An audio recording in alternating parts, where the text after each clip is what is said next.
What's up, everybody? Welcome to another episode of Age of Quarantine. My name is Chris Enriquez. I am your host. Really appreciate you spending debate night with us.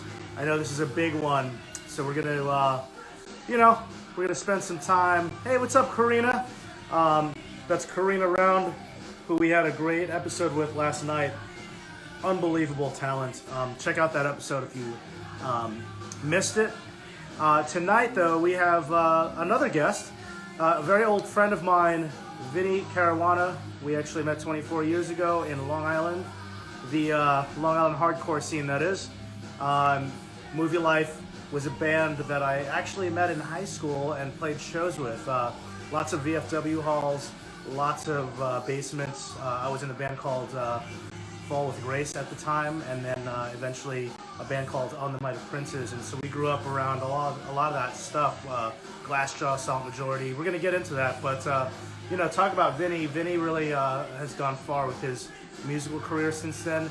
He is a professional songwriter, meaning outside of his bands, I know that he does some songwriting for other types of projects that he's not necessarily in. We'll get into that, but Movielife went on to really have quite an impact on the punk scene over the past few decades.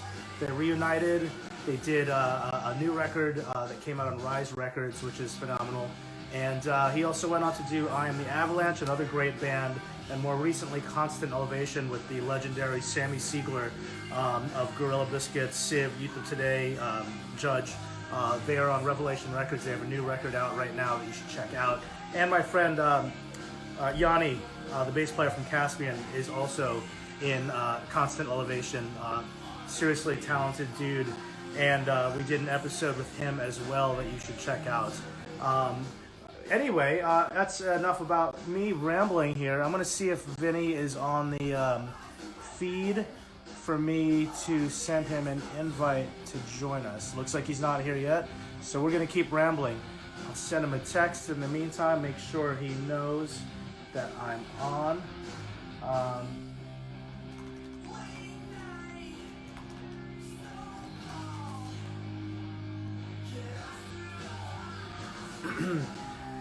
Yeah, it's an interesting scene that we grew up in Long Island, because you have a lot of bands that became very popular. Taking Back Sunday, for one.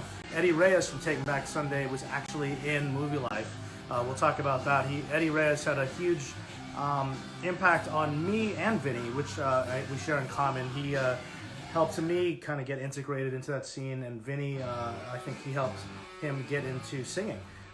Really interesting stuff. There he is, Vinny Caruana. Okay, let's get him on the screen. I'm sending an invite, Vinny. There he is. Alrighty. Boom. That's a work, it's magic. And we'll get the episode started, everybody. Yeah. Mr. Vinny, what's up, my friend? What's up? Looks you're actually sideways right now. Oh, my bad. Hold up. Hold up. There we You are. hear me, bud? I can hear you, my friend. Can you hear me? Yes. Hello. Hello. Nice to see you, my friend. This is my first. I've not been live. I just need to get my shit together over here. Hey, no worries, man. All right, we got it. You got it. We're on. This is actually, man. We're almost at episode 200. That's how many of these that we've done. So it's pretty wild. You've done one every day, right? Monday through Friday since pretty much like as soon as the pandemic started. Like the week of, I think the pandemic kind of like took, really became a scare, like the weekend of March 15th or something like that. And by like that Monday, we had started the show. Wow. Yeah, some wild shit, man. That's cool. All of your it's followers. Righteous, dude. Sorry? It's righteous. You're doing God's work. Absolutely. I mean, it's kind of tough being a musician or just being in a position of, I hate to use this word, but I think as I got older, I realized we are technically entertainers. We get up on stage and charge people to come watch us play and sell records. So it was a great way to still engage on a daily basis, and also get musicians who are used to touring to be able to speak to their audience and promote whatever it is that they might, have in cycle. So Yeah. That's yeah. cool. Yeah, it's been a weird year. Not much. I haven't been home this much since I was 18, I don't think. Fucking yeah, it's a wild time.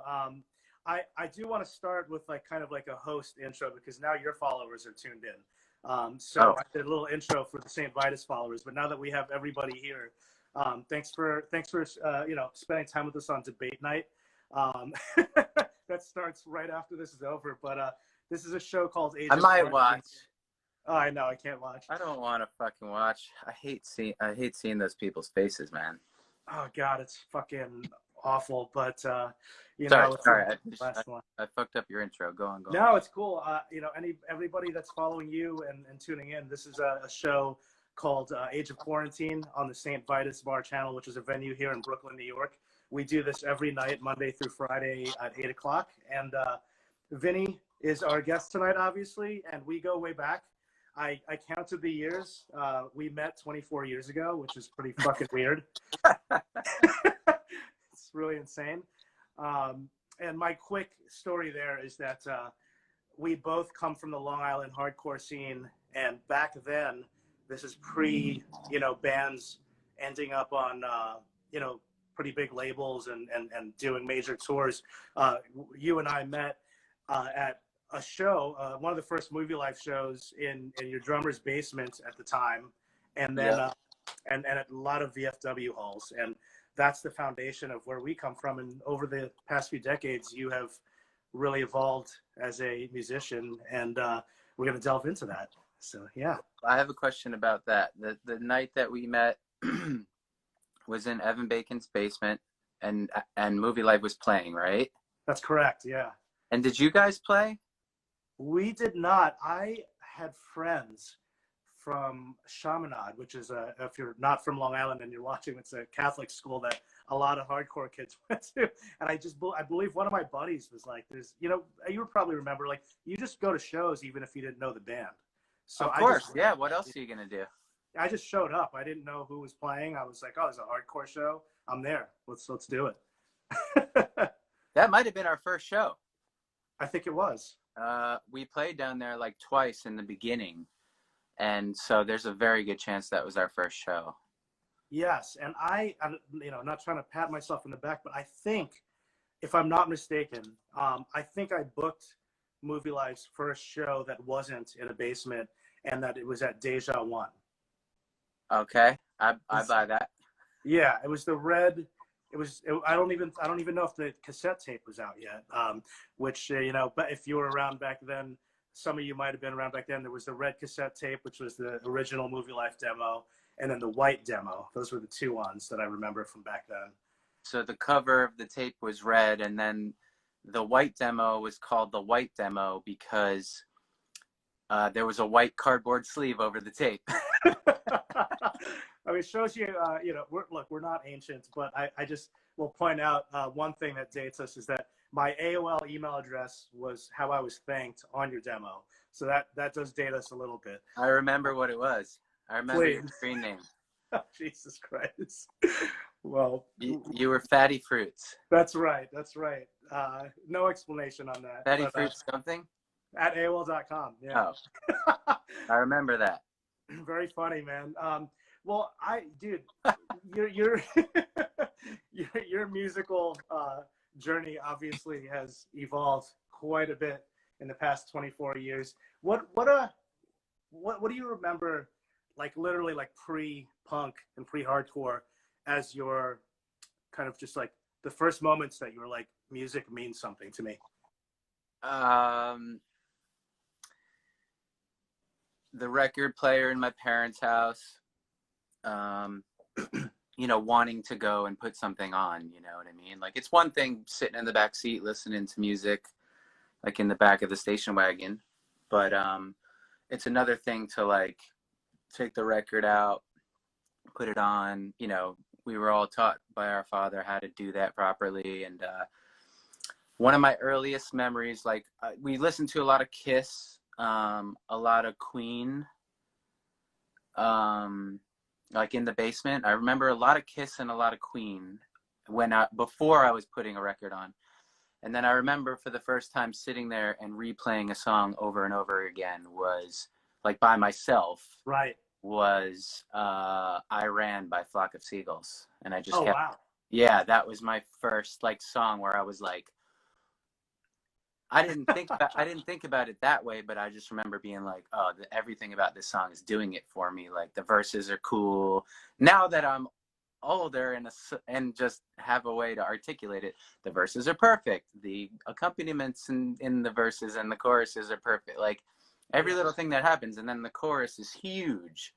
And that's one of the first songs I was ever like, oh yeah, like this is like my favorite song. And I don't know what I must have been like, I don't even know, 7 or something like that. And I was gonna say we're products of the '80s, so '80s new wave and just that whole vibe. I think had a huge impact on a lot of the bands that we were around, which was obviously melodic hardcore. Even though we were around like.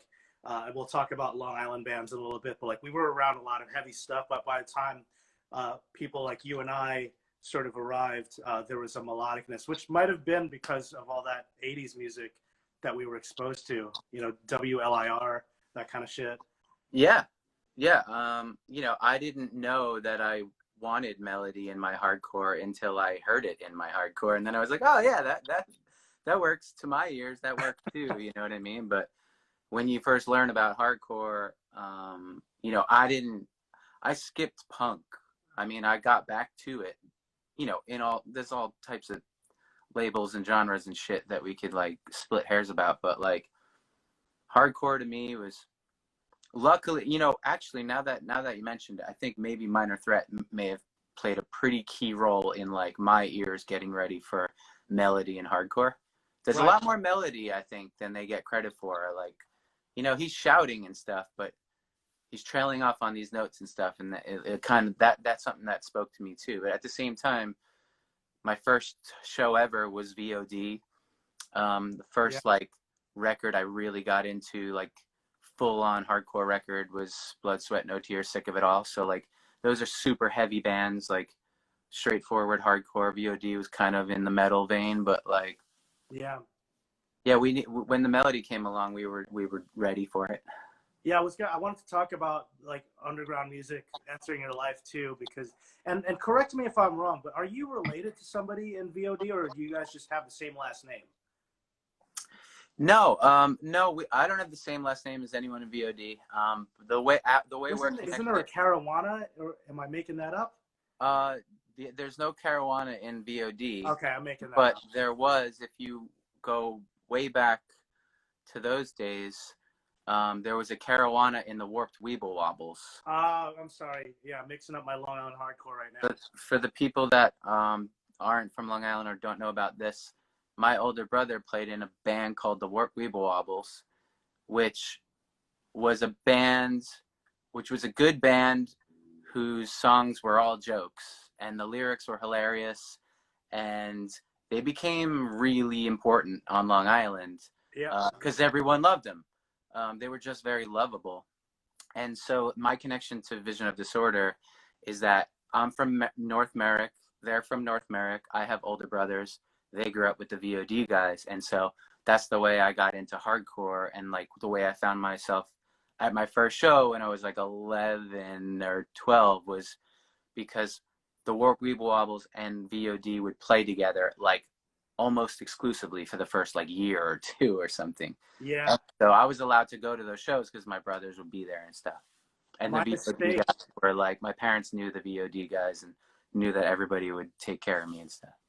Yeah. In the South Shore where you lived of Long Island, obviously was a breeding ground for that. And it's funny, the transition there from my mistake led to my next question, which was how you came to discover all that stuff.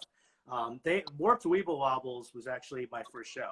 On a side note, opening up for Avail. At the PWAC. PWAC, yeah. That was an amazing show.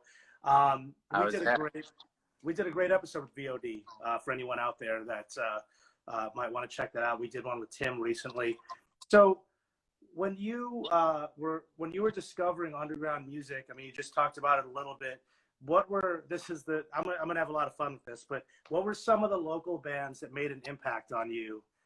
Let's start there. And what were the first shows, first records? Let's get into it.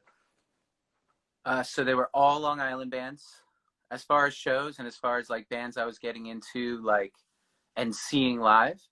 Yeah.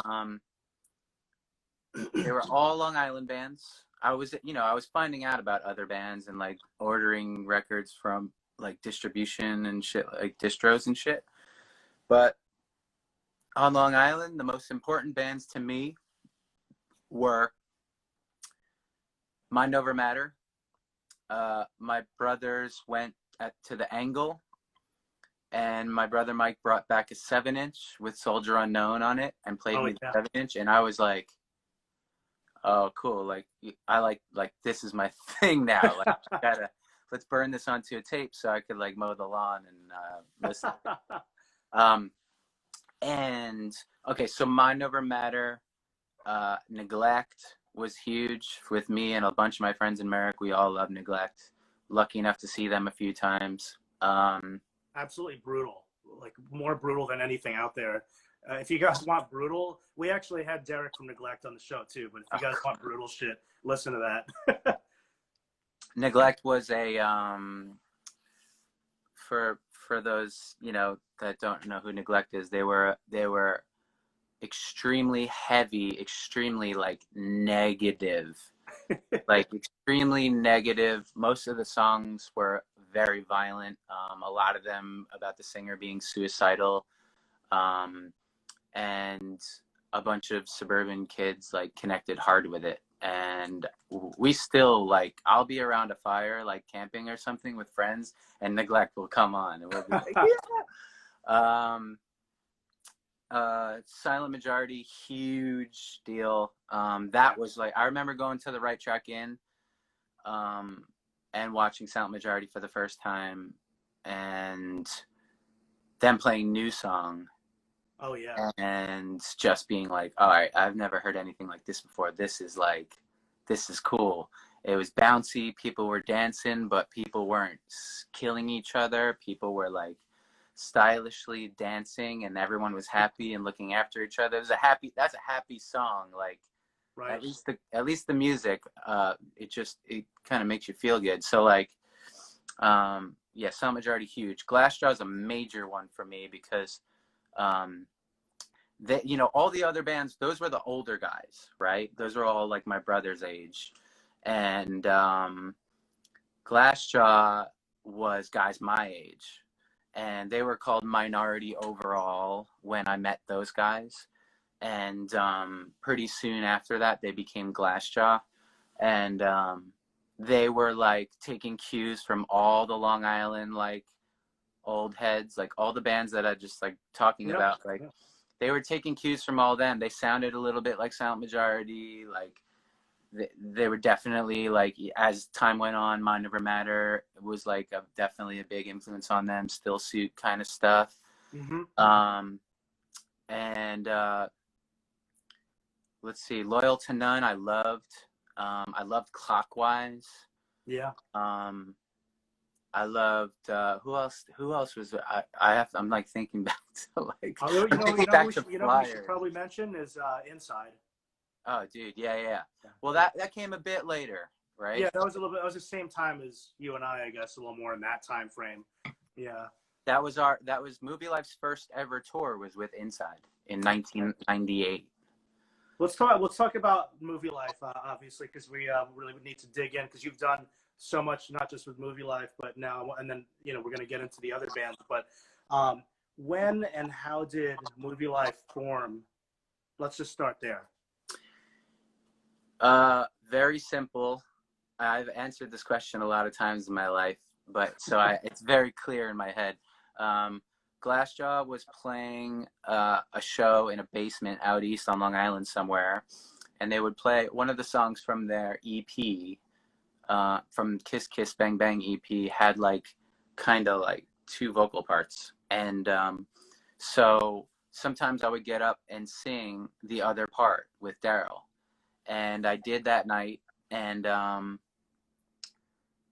Eddie Reyes was there, who was he was Eddie from Clockwise. You know, Yeah, what I'm saying? Like, before he was Eddie from Take Back Sunday. yeah, Eddie. He was Eddie. To me, he was Eddie from Clockwise. You know, he was cool to all of us younger dudes and shit, but like, we would all go nuts to Clockwise and go to all their shows. And like, Eddie came up to me and was like, you should try out for this new band I'm doing. And I was just kind of like, I never thought once about being in a band for real or anything like that. So I was just like, I don't really sing. And he's like, no, you sing. Like, I watched you sing. Just come out. So he was starting a band, a new band. I believe Inside. He had left Inside, or he had gotten kicked out by Inside, or something. That's what I think happened. You would know better than me, but I believe that's what happened. This was definitely post Inside, and Eddie was starting a new band, and he was starting a band with other musicians that I was familiar with. I was a fan of the Sand Pebbles, and Evan and Alex were a drummer and a guitar player from the band the Sand Pebbles, who I was into. I had like their tape and stuff. My brother had it. My brother knew them. Like, they would party together and stuff. They were my brother's age. Okay. And then so Eddie was jamming with the two dudes from the Sand Pebbles, Evan and Alex, and then Nick, who is now the bass player of Bayside.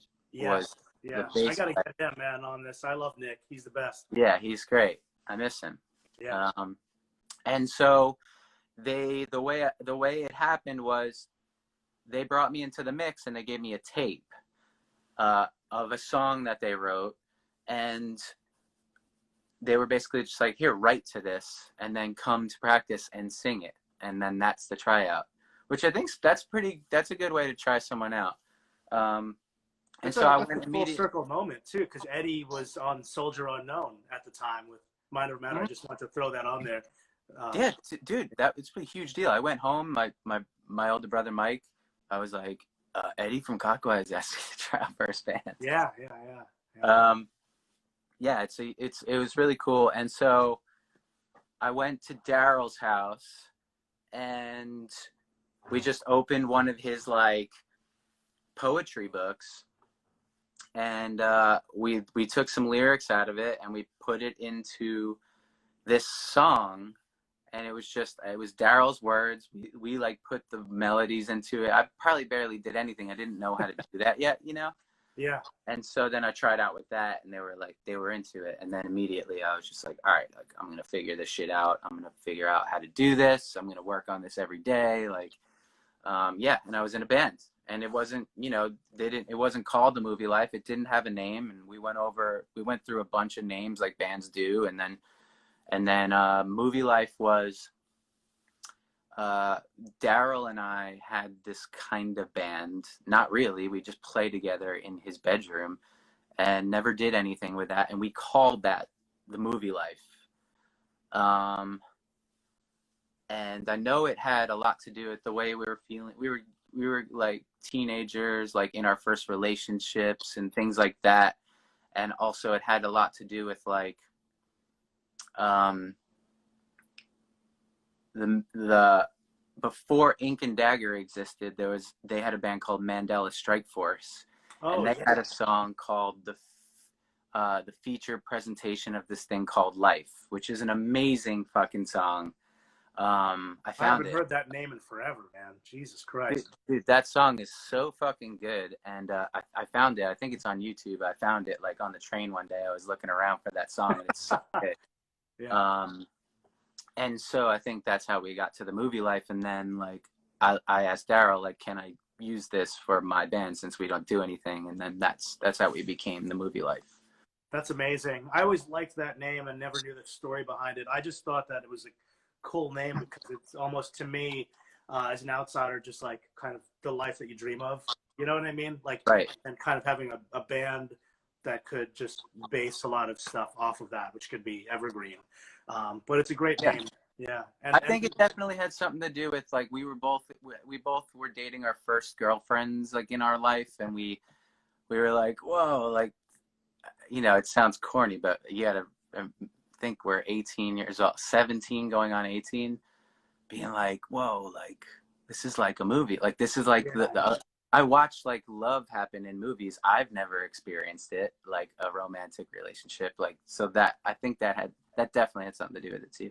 Absolutely. I don't want to get too sidetracked because I want to get into some specifics, but I as a Long Islander myself, coming up in the same scene, I also feel like because we were so close to New York City, but didn't have that same kind of culture, anything cool that would happen to any band, even just playing with the local band because we had local heroes, seemed like a dream. So everyone, I think, was so, you know, which played into, I'm sure, like some of the awkwardness of how things could be when you're an adolescent age going to these shows. But it was just such a intimidation, but also like, whoa, this is crazy. This is surreal. Meanwhile, you're like, you don't realize at the time you're in like a VFW hall or like some guy's house.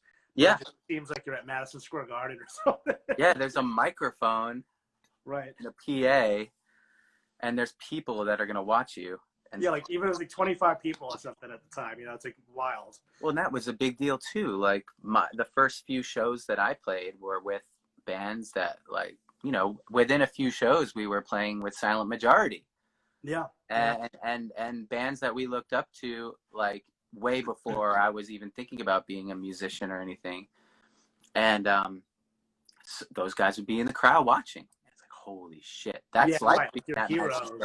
Having your heroes and having the people who, like, you learned from watching you, that's like Madison Square Garden. That's bigger than Madison Square Garden. Yeah. Like I said, I could go on a whole tangent about that because I really hope there's a documentary that you were interviewed for, and there's a trailer out there. I'm hoping that it comes into fruition. It's called There's Something in the Water. So shout out to those guys. I hope it comes out. In the trailer, there are talks about bands and shows that took place in Long Island that we just got overshadowed by the city, which I love the city, but you have VOD play for 800 people in Long Island, and it wouldn't happen outside of it. And that's how strong it was, but we weren't talked about in the same way that, you know, New York City or like Washington, D.C. or some of these other places were talked about. But I digress. Yeah. So you were natural as a singer. I see what Eddie saw, and you really developed it. You came out swinging, in my opinion, because I was there. How did you develop your voice, and who were some of your vocal inspirations? Well, in the beginning, it was straight up Tommy from Silent Majority. Like, I would do the like this, like low. My voice, my range increased so much throughout the years. When I first sung, I didn't know how to break through that. So if you listen to the earliest Movielife stuff, which is the red demo and like the white demo, I'm way down here, like doing this Tommy growling thing, you know. And throughout the years, like I don't know what happened, but like I broke through to a new place and understood like how to get to the higher notes, like in my head, you know what I mean? Sure. But yeah, in the beginning, that was like totally a thing that I was aware of, like everyone watching us for our first few shows and being like, oh, he's just doing a Tommy thing. Oh, that was also the Long Island sound. Yeah. It's exactly where I went to. We were playing melodic music. Yeah. I went straight to like that, you know? Yeah, man. I mean, hey, yeah, every scene had its sound. I mean, if you look at Washington, D.C., how many bands sounded like Fugazi? You know what I mean? Yeah. If everybody watching, you gotta go on Spotify when this is over and check out some of the bands we're talking about. I know that we're biased here, but you might find some gems that you didn't know about, and understand the sounds of some of our bands and why they sound the way they do. Yeah, Life of a Spectator by Silent Majority, Security by Mind Over Matter. Those are like, you'll hear straight up, you know, Neglect, like you'll hear like where a lot of stuff came from. You'll hear stuff like there's straight up lines in Glassjaw songs that are lines that are Neglect and Mind Over Matter lyrics. Yes. Straight up. Yeah. So that would be fun for people to go back and dig into and kind of hear for the first time. Absolutely. I got to talk about Brandon Riley. I haven't seen him in a bit. I love that dude. Yeah, me too. He joins Movie Life. I'm going to kind of fast forward the Eddie Reyes version of the band, which I love so much. And by the way, I really hope you put that stuff on Spotify one day, because those cassette tapes were great. But Brandon Riley really had a huge part in taking Movie Life to the next level. Talk about him joining the band, and then let's get into like Revelation Records and how all of this stuff sort of happens. Okay, so Movie Life, before any record came out, Eddie had left. He had played on the 2 demos. He had left, and Alex was the guy. Like, Alex was already writing music with Eddie, but Alex was now the guy. Like, Alex had all these sick ideas, and a lot of them found their way. Like, you know, all of It's Go Time is like Alex. And a lot of This Time Next Year, too. So Brandon joined. Okay, so Dave O'Connell, Mark O'Connell from Taking Back Sunday's older brother Dave, played in Movie Life after Eddie. I'm making sure I'm remembering this all in the right order. He played after Eddie, and then Brandon came after Dave. So we were touring on It's Go Time pre-Brandon. And then we put a song, one of like Alex's tunes, on the Emo Diaries. Right. Was that Valens? Was that the name of the song? Valens, yeah. That was a great song, yeah. And thanks. I don't even know how it goes. I would have to read it. I don't know how that one goes. I think that's on Spotify too, actually. Oh, yeah. Cool. Oh, Emo Diaries probably on Spotify, right? Yeah, Deep Elm, yeah. So that got the attention of Jason Upright at Revelation Records. Yes. Yeah. And Brandon Riley was going to school at SUNY Purchase. And he wasn't necessarily really doing anything. Like, he was just at school, you know? And I remember he came home from school, and we were hanging at Daryl's. We would always hang at Daryl's. His parents were cool with us, always hanging out. And I was like, yeah, come outside. I want to, like... So I remember bringing him into my Jeep and being like, Revelation Records is interested. We need a guitar player. What I think we're gonna sign to Revelation. You should quit school, because like obviously this is as good as it's gonna get. Like, this is insane. The fact that Revelation was even interested in us was like a huge like dream come true kind of situation. Like, as a hardcore kid, it doesn't get much better. We should mention he signed a lot of important bands. If I'm not mistaken, I'm going to say Stensfield, Texas the Reason, Elliott. That whole era of Revelation Records was Jason Upright. Jason was, yeah. I don't know exactly who he signed. I'm going to ask it. You should actually have him on here. I should, yeah. He's really like a sweet dude. He's great. We're still buddies. Oh, and I fucked up, by the way. I promised Sammy Siegler, the legendary Sammy Siegler from Revelation Records, Gorilla Biscuits, Youth of Today, Judge. I promised to give him a shout out for making this happen and reconnecting us. So shout out to Revelation Records. But yeah, go ahead. Sorry. Shout out Revelation. Shout out Sammy. Love you. So convinced Brandon to drop out of college and join the Movie Life. And then Brandon, like, the power of like Brandon and Alex is kind of like both contributing to like bringing riffs to the table. Like, shit got bumped up a notch for sure. Yeah. Jason, I remember Jason being, because he heard It's Go Time and Valens, and he was just kind of like, cool. So when we turned in, we went to Nick was gone by then. Phil joined I'm skipping ahead. So Phil joined and replaced Nick. Nick joined Silent Majority like a month or two before our first tour, which was a huge controversy on Long Island. Heavy drama. And Long Island was dramatic. Come on, what are you talking about? and so Nick left, and Phil, who played in Clockwise, joined. And so when we signed to Rev, it was Evan, Alex, Phil, Brandon, and myself. And Jason put us into the studio with Brian McTernan. Right, who was also a very big deal, producing a lot of big bands in our scene back then. I want to mention two things too. Brandon, we knew from the Rookie Lot, which was the band that eventually turned into Brand New. That's where he came from. Yeah. That's how incestuous the scene was back then. And then the other thing I was going to mention was that the sound when Brandon showed up kind of shifted, which ironically you mentioned skipping punk. The band became more punk when he showed up. Because originally with Eddie, which made sense, Eddie was coming from a Quicksand kind of thing. You went from more of a Quicksand thing to more of like a Lifetime sound at that point. Totally. And I was pushing for that too. Like I was writing vocals I was writing gang vocals. You know what I mean? Like sure. I wanted to go there. And I also was, like we were now on Revelation, and Brandon, who was very well versed in fast hardcore and like melodic hardcore, like we now had that weapon. And and I was also ready to go there. You know what I mean? Like I was a hardcore kid. I was into faster melodic punk and hardcore and shit. And that's where like I just started to write that way a little bit more when I would write over shit and make shit a little punkier.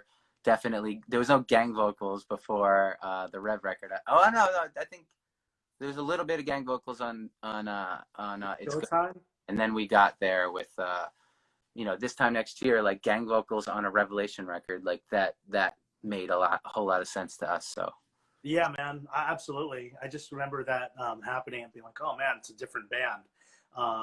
And then things in the scene blew up. This is a time now when we're like, oh shit, like there are bands that we grew up with that are getting signed to majors. They're getting on like huge package tours. This isn't like, some of them are on fucking the radio and on TV. It's just like weird. I'll never forget when all that was going down. I was watching one of those, I don't know, it was 120 Minutes or what replaced that. It was like the punk show. And the Madden brothers from Good Charlotte, one of them was always wearing a Movielife t-shirt. And just being like, Jesus, this is so wild. It's like what happened? Talk about how that whole sort of Warped Tour explosion, and then you guys got signed to Drive Through. Talk about that sort of aspect, which I think at the time during the first volume 1 of Movielife, that's like the pinnacle of your career at that point. It's a wild time, Yeah, it was all packed into like 2 or 3 years, and then we broke up. So that kind of started, I would say Chad Gilbert from Newfound Glory. We would like meet, like if they played in Long Island, we'd all go to the diner afterwards and shit. And like, Chad was into hardcore, and Chad was definitely like, they would come to Long Island and they knew what was going on. They knew Movielife, they knew Glassjaw, they knew like the bands that were starting to come up in the next wave with them, like the same wave as them, the same time. And we ended up on tour, like our first like big tour. Our first tour was with Inside. Right. We did like way back. We did like a full US tour. We did other legs of other things. Kill Your Idols was another huge one. They brought us on like a full US tour. Oh man, we gotta mention a huge shout out to Kill Your Idols. That's one of the most important bands ever. It's hard to like, I'm trying not to miss, like, and that was, I remember being like, oh cool, like there's people here every night. Right. Not all of them necessarily like the Movielife, but like, Kill Your Idols was a straightforward punk hardcore band. Like there were people in mohawks and like studs and like, but there were also like hardcore kids. There were some people that were like, into Revelation shit and knew who we were, but for the most part, it was pretty tough crowds. Absolutely. Been there with those guys. The first time we ever went on like a tour where we were like, holy shit, we were still touring on this time next year, and we went on tour with Newfound Glory for like 2 weeks. And this is when their self-titled record was like about to explode. And it was Newfound Glory, Glassjaw, The Movie Life, and Autopilot Off. That was the package. Wow. And that was like, right away, it was like, we sold 100 CDs at the merch table. You know what I mean? Like, one of those kind of things where it was like, oh, we need to order more shirts kind of thing. You know, like we would leave for tours with like a box of shirts, you know? Right. And I remember being like, oh, like, after the first show with Newfound Glory, we were like, oh, we're going to need to like get more records, like express mail out, you know, like that kind of thing. And that was definitely an icebreaker for us. It was a huge kind of like introduction to a lot of people that didn't know who we were. And we were like kind of rising to the occasion at the time, being like, all right, let's learn how to play in front of all these people, you know, on the fly, you know. I loved the last record that you guys did so much because I felt like it tied that early, I don't know if it was on purpose, but it definitely tied the early version of the band's sound with that sort of post-hardcore vibe with that sort of punk vibe that you guys had. It all kind of came together for me on that last record. Cool. Yeah, it ended up being my favorite one. I'm sure that you probably get that a lot. I don't know. Maybe everyone has a different. The record we did a few years ago. No. I'm not even going there yet. The last. Oh, we're talking about 40-hour. Yeah, dude, that's like. I feel like that's everyone's favorite record. Right. Yeah, Jamestown is the hit. You know. That's the you know, we knew what we were doing. We were touring so much, and we were pro. You know what I mean? We knew exactly what we wanted to make, and we didn't just go in the studio and hope that, you know, it would turn out okay. We were ready to go and fucking made a sick record and spent time on it. And I will say, just going backwards a little bit, like throughout those years, you mentioned Good Charlotte. Throughout those years, we were still doing tours with punk and hardcore bands at times, and at the same time, we would tour with Goldfinger. John Feldman kept asking us to go out, and Good Charlotte, who we had no idea who Good Charlotte was, because we weren't really the target audience. You know what I mean? Like they were. This is before they were massive, but they definitely have fans, and those guys just were always behind the Movie Life. And we did tour with Good Charlotte before they were like a household name, and Good Charlotte also. You know, when we were touring on, I think we were touring on 40 Hour, or maybe it was before 40 Hour. We did an arena tour with Newfound Glory, Good Charlotte, and MXPX. We played in arenas. Wild, man. Right.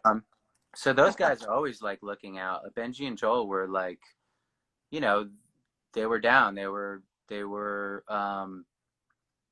definitely like checking out like what was going on in the more underground scene of where we are, which was, you know, at that time was like, you know, Glassjaw, us, Midtown, RX Bandits, like a bunch of bands that started making their best records. Absolutely, yeah. And so that's an interesting thing, because the band, you know, you just mentioned playing arenas and was getting to like a some fucking crazy heights. And then you broke up. Well, and I don't want to get too deep into anything if it's uncomfortable to get into, but like maybe you could kind of talk about why would the band break up at that time? We released 40 Hour at the beginning of 2003. We did, and we toured the whole year. So we did release the record, and when the record came out, we were on tour with The Used and Finch, who had both exploded. There was like a co-headlining tour with My Chemical Romance opening. And wow, yeah. Before, like, this is when they had like their first record out, like their. Oh, dude, I booked them in a warehouse in Long Island. There was nobody there. What, like this is like when they had the Eyeball record out? Yes, and they played a venue that I had called Local 7 in Farmingdale. I'll never forget it. But anyway, you know, I digress. But it's interesting because we're just kind of painting a picture for people. Yeah. It's great to I think I have all this right.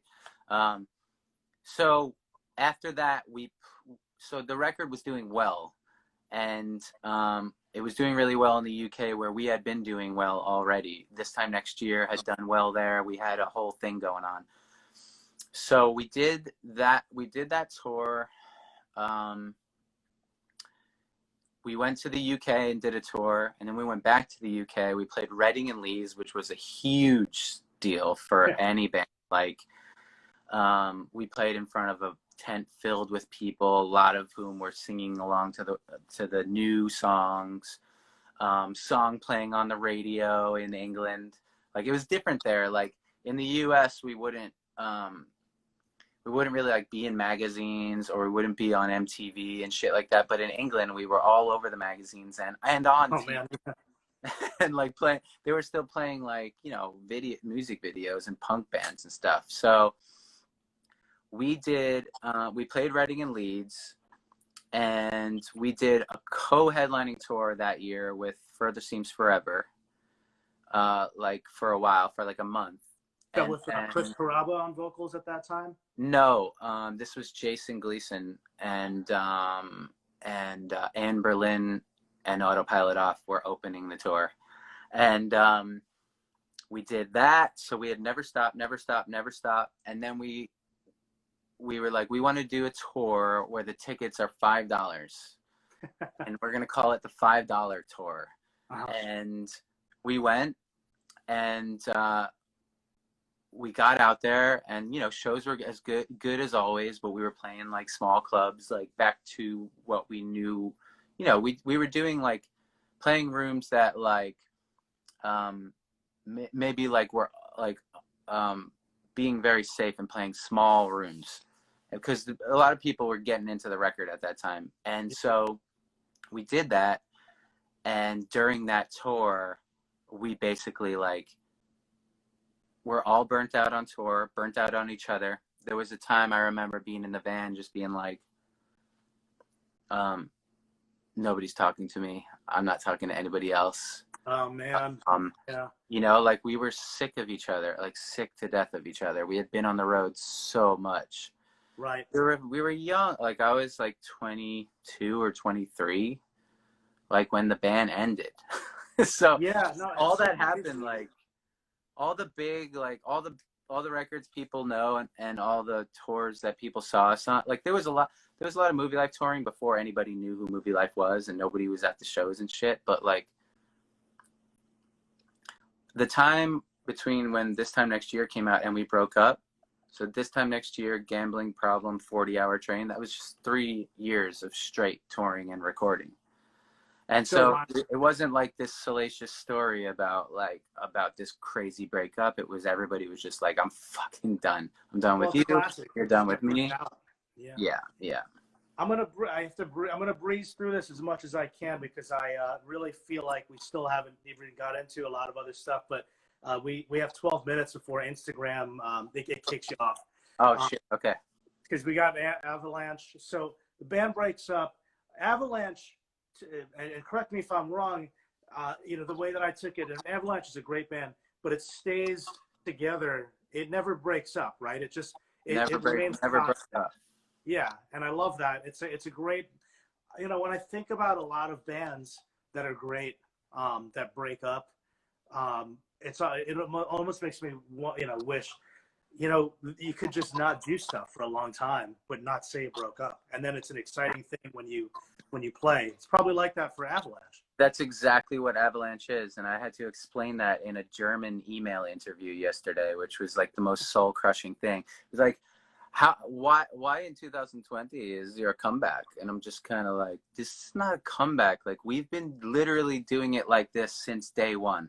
We've put out 3 records, basically one every 5 years. Right, right. Which was, a lot of bands do that. And we tour when we want to, and we play when we want to. And so, yeah, Avalanche has always been, you know, it's more complicated than that. Like, we did tour a lot in the beginning and all that. But as years went on, we were just kind of like, Avalanche was this thing that we always wanted to keep alive, and we always did. And we would always come back to each other and write music, and, you know, and I'm so glad, because those are some of my favorite records of my career for sure.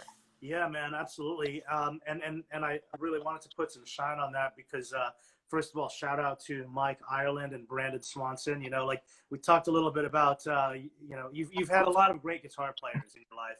Mike Ireland and Brandon Swanson are no exception. By any means, those guys are fantastic. Yeah, And absolutely. the you know, the cool thing too I love about that is I can see how tight you guys are. Like you guys are like a it looks like you're always having fun together, and that's always cool. Yeah, that's like that's the real family vibe for real. And we've done tours without some guys in the band because people wanted to embark on new careers and all that, but everyone's still in our universe, you know what I mean? Like everyone's still involved, and there's this open door family policy. Like, I know you can't tour, but you want to still play on the record, you know, that kind of, which is really like, it's been helpful. And so when we with Avalanche we toured, you know, we could do a whole other talk, like I know I knew this was gonna happen. It went quick. But you know, the Avalanche went, yeah, I think we're gonna have to do another. I think we'll have to do a part two. We could do that, by the way, because I'm doing a part 2. I did an episode with Dan Yemin, and we talked about Lifetime for an hour, and we didn't talk about Kid Dynamite at all. Yes, yeah. I'm going to need to hear about Kid Dynamite. I want to see that part. Let's do that. Let's do a part 2, and we'll talk about Avalanche. Let's do a part 2 on Avalanche, but let's draw some attention to Constant Elevation. Constant Elevation, you know, it's so cool too. I just have to mention this, is that right before this fucking bullshit happened, one of the last things I did was I went to go see Constant Elevation. We reconnected, and that was cool. Yeah, man, that was a cool fucking show. That was a cool night. I loved that night for so many reasons. I think we talked about it a little bit, but it just felt so full circle to me because we were in a fucking basement. Yeah.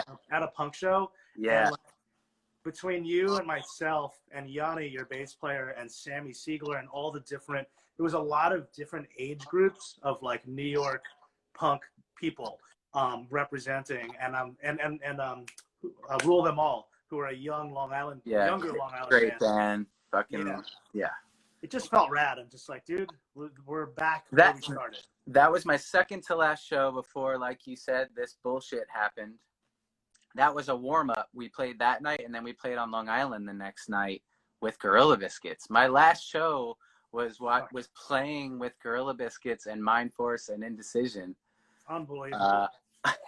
But that night in the basement in the city, I walked by there yesterday. Me and my wife were in the city yesterday, and we walked by Max Fish, you know, like shuttered, you know, just like all the gates are down, and the city's pretty quiet right now. Yeah. And that night was a pretty surreal experience. We closed the set by covering Side by Side. I think we closed with it, and I had this very outer body experience singing a Side by Side song and reaching into the crowd and people singing along, and like it's like Charlie from Civ. Yeah. and Judge. Chaka was there. Charlie singing along Side by Side. I see Chaka in the room. I'm just like, whoa, this is sick. And we're in the Lower East Side. Yeah, exactly. There's a lot of history going on. This history just bouncing around, and yeah, really special. So yeah, that's the last time I've heard live music. Yeah, and fuck, actually, that's funny. We had the same 2 last shows because I was at Gorilla Biscuits the next night. So it was the last hardcore show, the last 2 hardcore shows I saw. I love that band, Constant Elevation, because to me, I definitely felt a reconnecting at, again, I think we're around the same age, with hardcore and punk rock. As genres sort of change and evolve and trends come and go, the one thing I feel like you kind of go back to is the thing that you were into in the first place, which is Minor Threat and Gorilla Biscuits and Youth of Today and all this cool shit. So to see you guys do that on Revelation Records is super dope. Yeah, very full circle. Playing in my first like actual hardcore band with Sammy Siegler playing drums is crazy too. Like that's a Yeah. total dream stuff right there. And you know, we knew Sammy for years because of his time in Glassjaw, and like, you know, we were still little kids, but just looking up to him and his friends and Sammy and Walter and those guys. So Yeah. yeah, to be in a basement playing like songs that I love, like playing fast music, Sammy on drums, like the master of that like genre and that style of drumming. And yeah, a real magical New York City hardcore experience that I'm getting very choked up about, because I don't know when the next time I'm going to be able to experience any of that is. Oh God, I know. You know, that's why when I think about those two shows, I'm just so glad they were hardcore shows, because it was people sweating around each other and bumping into each other and interacting, and that's such a different feeling than going to a fucking concert or like a thing where everyone's got their arms full. It was a real personal thing. Who's writing?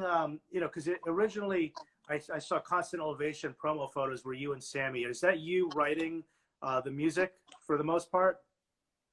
It started as Sammy. So Sammy brought the music to me, like the finished 7-inch already. He had recorded it with Wow. one of the dudes in Strife, one of the dudes in Chain of Strength, and him performed the 7-inch, and then sent it to me finished with no vocals. So I was just like, I basically fit in whatever I possibly could on that first 7-inch to, like, you know, like I'm used to writing music and making trimming and changing things to say exactly what I want to say, you know, in the space that I want to say it. So it was a total challenge, like not being able to change it. It was finished and I was just singing over it.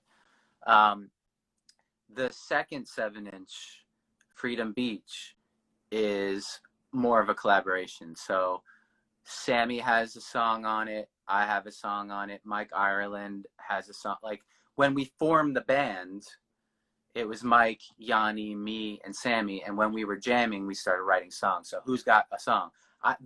There's a song on there called Bob Excursion, which is a song that I wrote. I don't even know. Probably when I was like 22, and never used it because I was never in a hardcore band. So it was like, I held on to it. I said, I have this thing, and it became this song that's like, you know, when we eventually play, I imagine people are going to mosh hard to, you know. Yeah, man, it's great stuff. I should in the next 2-3 minutes that we have, I want to mention this. You actually write music for a living, right? We had Steve Brodsky from Cave In on the show, and he talked about working with you and Claudio Sanchez from Coheed and Cambria. So that's an interesting piece of trivia there. Is that right? You write music for other people as well? Yeah, not so much this year because of the way things have gone. But yeah, generally, I mean, me and Steve were working for the same company. We both did publishing deals for the same company, and there was an option to do, you know, it's one thing to do a publishing deal. It's another thing to be like, well, do you want to work on the publishing side too? And I totally did. So I've been in a room with a bunch of like young artists, and basically you go to the offices where there's a studio, and you just basically meet someone for the first time and you write together and record it, and you have 6 hours to write an entire song and record it. So I met Steve that way.